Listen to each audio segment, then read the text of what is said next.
Hello and welcome to the second of 5 videos covering key trends in pensions in 2022, brought to you by the pensions team at Gowling WLG. The second trend is the new approach to funding defined benefit pension schemes taking its final shape during the course of 2022. The Pension Schemes Act 2021 sets out the legal framework permitting a new scheme funding regime, but the detail for the new regime is going to be set out in secondary legislation and a revised code of practice on defined benefit scheme funding.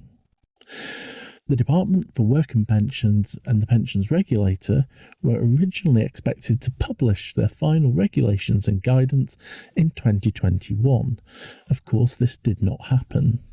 The Pensions Regulator published a blog post at the end of 2021 stating that it needed more time to develop its revised code of practice and saying that the second consultation on the revised code would take place in late summer 2022 rather than spring 2022.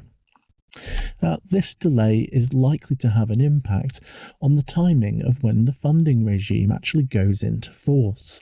It remains possible that the new regime will come into force at the end of 2022, but it does seem a bit more likely that it will be early 2023 before the new funding regime applies.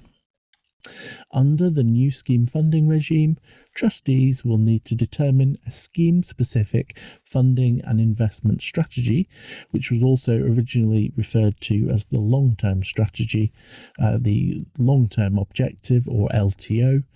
They have to have a written statement setting out their strategy and submit a version of the statement of strategy signed by the Chair of Trustees and sent to the pensions regulator. The existing code and funding regime will remain in place until regulations and the revised code come into force. When introduced, the changes to defined benefit scheme funding will be forward-looking. As a result, schemes will only be affected for scheme valuations with effective dates that fall on or after the regulations and code have come into force. And you can find out more about the new defined benefit scheme funding regime at our Pensions in 2022 hub at tinyurl.com/pensions in 2022.